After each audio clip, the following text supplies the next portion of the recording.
Hello guys, we are back with our next lecture. In this lecture, let us go through forms. Okay, so this is the last lecture of HTML guys, and in the next lecture we will be going through some previous year questions.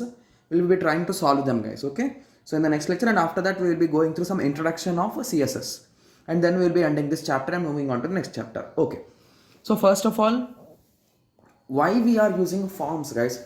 So basically whenever you are entering into a website, always you are accessing the data which is provided in the server only, but you are not giving your information, right? But the website owner wants to collect your information. So how can he collect your information without any issues? So the answer for that is forms. So HTML forms are required when user wants to collect some data from the visitor or user also, you can say. Okay, so few of those kind of forms are nothing but registration form. So whenever you are visiting some websites, they will be asking you to register as a user. They will be asking your username, what you want to keep your username, password, email id, any confirmation mails, and all those things they will be checking, right? So those all things work with forms. And feedback forms, we are having login, that is not that is not logic guys, that is login forms, etc.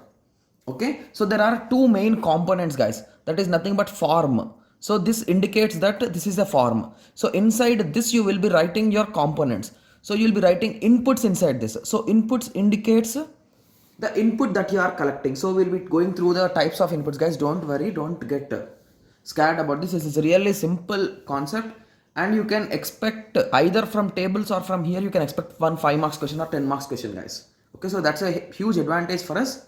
So please concentrate for some time and you'll be understanding it clearly. Okay, so there are various types of inputs guys. So the first type is text input. So here we will be trying to collect the text format, and that is also only one line.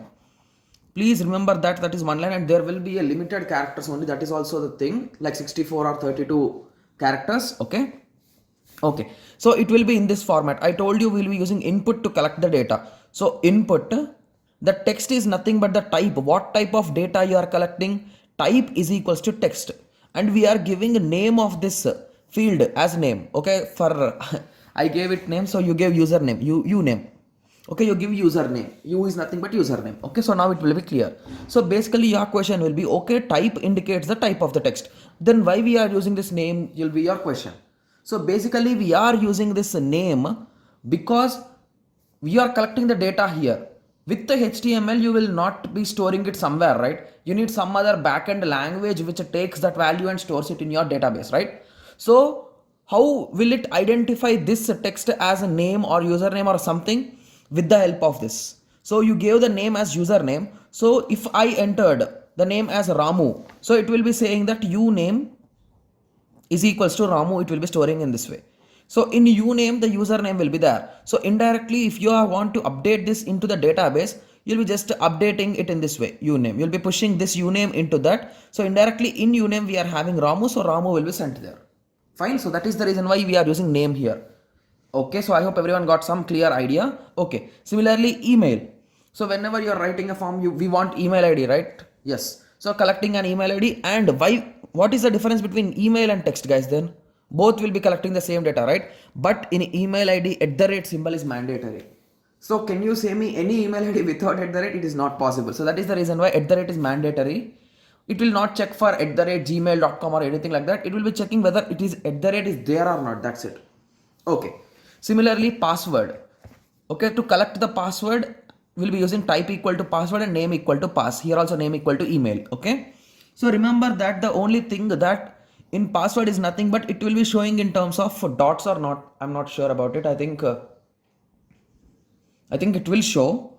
Yeah, it will show guys, because we are specifying the type, right? So it will be showing in dots instead of showing the text. Okay, I'm not sure about this 100%. Please recheck about that.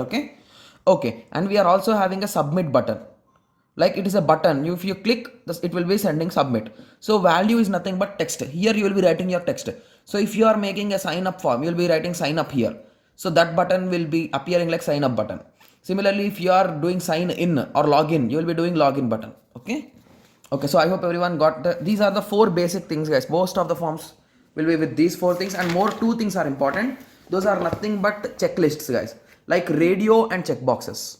Okay, just give me a second. Okay, Okay, so radio buttons. So basically, radio buttons you can select only one at a time, guys. So the best example for that is gender. Okay, so you could be male or female, right? Yes. So that is the reason why we'll be selecting only one item.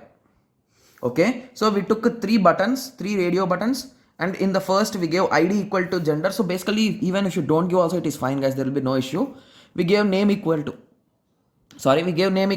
gender and value equal to male. So basically, if you select this, radio buttons will always be in circle, guys. Please remember that also. Okay, so if you select this, inside gender, the value that is nothing but male will be stored.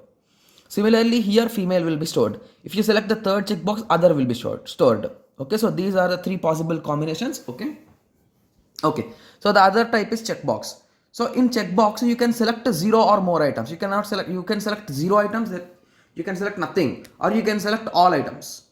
Okay, so the best example for that is what are the vehicles that you are owning in your house.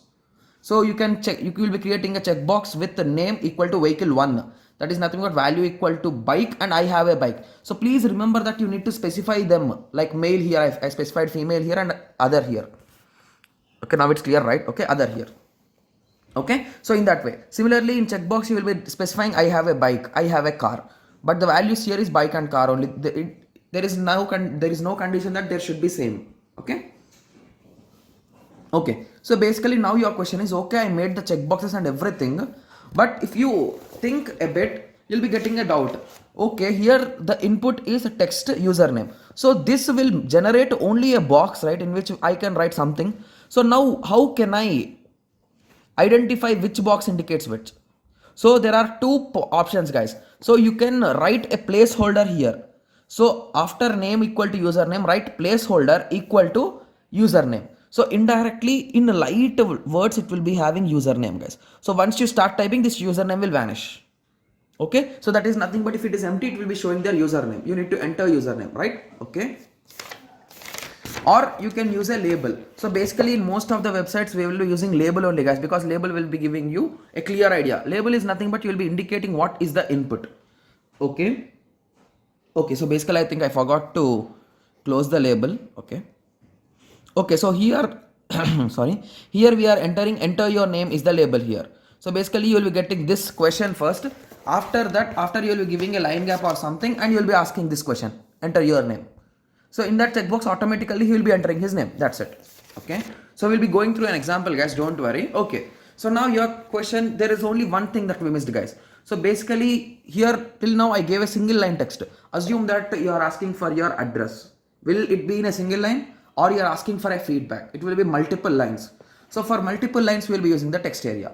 So basically you can say that text area belongs to form, but it does not belongs to the type of inputs, guys, because we are not adding any input tag. Text area tag is completely separated. So text area name is nothing but you will be giving a specific name review, in which you will be specifying the number of rows and number of columns, and you'll be ending with the slash text area. Okay, so I hope everyone got some small overview, right? So you got some idea about this. So now let us go through a small program, guys. I think the image is a bit clear or not.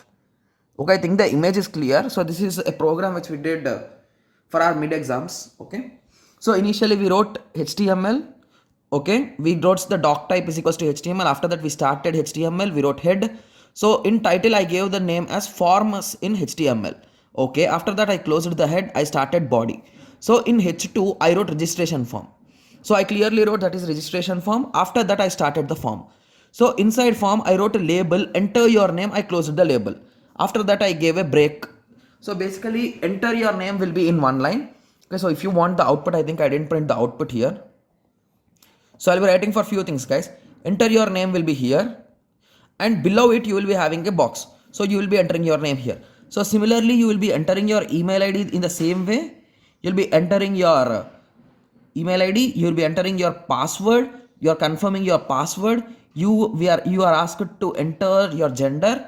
So here we are using radio buttons because you can only be in one gender, right? So we'll be taking one, and you'll be entering the address, that is with using text area, and there is a button.